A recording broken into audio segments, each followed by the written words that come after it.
So I've been relocated to Cairo.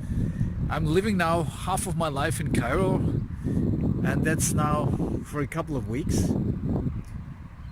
And it's extremely interesting. It's the last thing I would have expected, or it's one of the last things I would have expected that would happen to me this year. But it is as it is. I'm in Cairo. An interesting thing is that I'm this kind of person that I don't like sightseeing. I was at the beginning of the 90s. I was in New York for 6 weeks or something, and I was living in Manhattan, and I didn't make it to the Empire State Building or to Wall Street or to any or the to the Liberty, the Statue of Liberty, none of these things, because I'm not interested in sightseeing. I'm interested in the people and the real places and not in the official places, so to speak. But here in Cairo, you have to visit the pyramids. There's just no way around it. And we visited the pyramids, and afterwards we visited the museum. And I have to tell you, it's absolutely blew me away. And what blew me away is the quality of design, because these things are 4, 5, 6, 7,000 years old. And some of these you could take out and put it on a shelf into a New York design studio right now. Like there was a couple of shoes, like sandals, made out of some whatever the English word is for that, some dry grass or whatever, hay, something like that. And it was amazing. It's just amazing the quality of.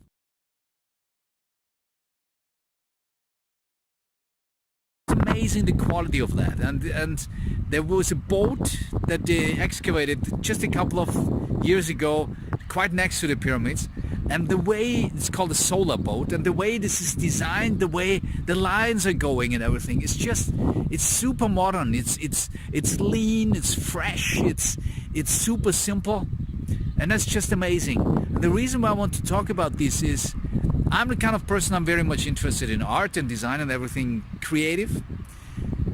And I feel like we are, it's not actually not a feeling, I think that's pretty certain and undisputable, that a certain part of human history comes to an end with the advent of AI now. Now I have 2 daughters, one is 17 right now, and one is 7.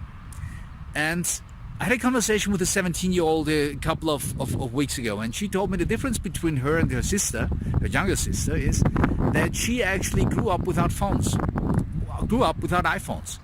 My younger daughter grew up with iPhones. She was sitting in the car all day long playing with things. No, not all day long, but you get the point. And that is a change. That is a generational change. Just within these 10 years, there's a remarkable difference between the two. The one grew up with social media, the other one did not. And phones and this kind of thing. And there's a bigger point. And the bigger point is that the young one is now the last generation that grows up without AI. Because the reality is everything that we see right now will be at least influenced by AI. Everything. The way we shop is already there. But everything, the way we consume media, the way we get informed, the way we, the way we produce, the way we, everything. And I think it will not stop in arts. We will see exhibitions, whole fairs of AI-produced art. We will see that. And it is kind of, there will be the point in the 30s, it said, when the first book will arrive on the bestseller list of the New York Times that is not written by a human. They expect it for the 30s. We will see the same thing everywhere. We will see the same thing in painting, in filmmaking, in everything.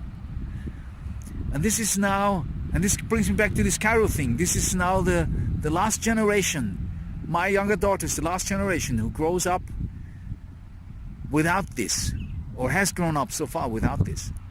With us humans being the creatives, with us humans being the most intelligent thing on this planet. And I'm standing here, and it just 15 minutes from here are the pyramids. 6,000 years. Something is ending. Something is ending. And if you currently listen to people way better informed than myself, Feels like there are two camps. Like there are always two camps now these days. The one camp is progress as usual. Come on, people were afraid of getting horses, or getting cars instead of horses, and I do not know what. And then there's this, so no, don't take it too seriously. It's kind of normal things, progress. Don't be afraid. And the other thing is people that are deeply concerned with that this is a fundamental change. This is not just a little, this is the big one, the big one. And I must say I am in this camp. I feel like when you look at the current state of democracy and of Western democracies, kind of, we are not prepared for these things. We are not prepared. We are mentally not prepared. All these things happen too fast. And they're too big that for some things we don't have second tries. Global warming, we need to get this right. There is now this weird thing going on that you have science on the one hand and you have basically the American right on the other with the skepticism and everything. Denying science, denying what we basically know we know. I find this frightening, deeply frightening. It's easy to dismiss it and go back to your normal life, as I do every day. That's the only way how to cope with it. But it's a biggie. It's a biggie. Things change forever. Forever. We will never return to being the species who designs stuff, who is the only entity here to design stuff. It was in the days of the pyramids. It's not anymore. It's coming, it still is, but it's coming to an end. And I don't have a solution here. But I think we have to be aware. And there's one more thing on this camp thinking. One of the frightening things right now is when you look at politics, and pretty much at many places in the world, it's so polarized, especially when you look at America. And now it's, no matter where you stand on the current administration around Donald Trump, if you are pro or against, what you definitely are, you deeply think that the others are totally corrupt and wrong and I do not know what. And it's the same with other things. It's like with 9/11.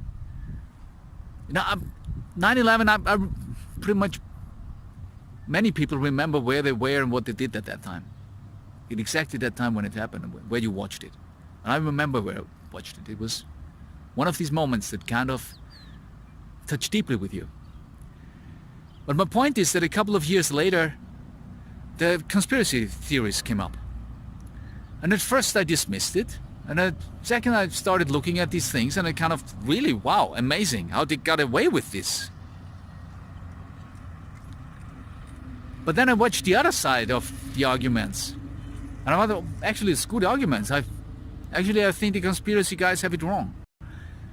But again, no matter on which position you are on this, if you believe it was a government conspiracy to bring down the towers, or if you believe it was the official story of 20 mainly Saudi Arabs flying these planes into the buildings.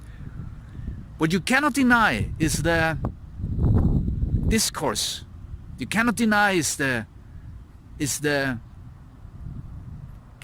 sharp gap in opinion between these two camps. And the thing is, they are not only stupid people on either side.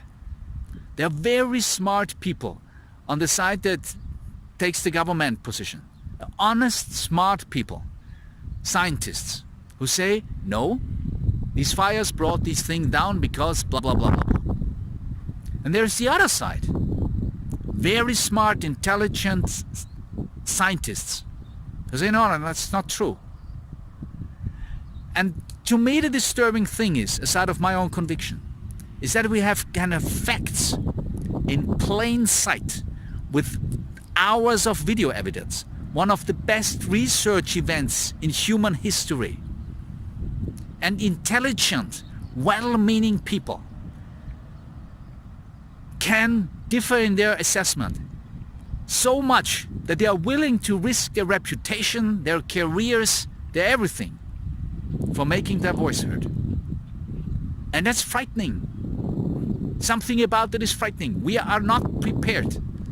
As a species, as our brains work, we are not prepared for the things to come. We are not prepared. I would like to end this on a kind of different note, because I have this strong belief in humanity and I'm an optimist.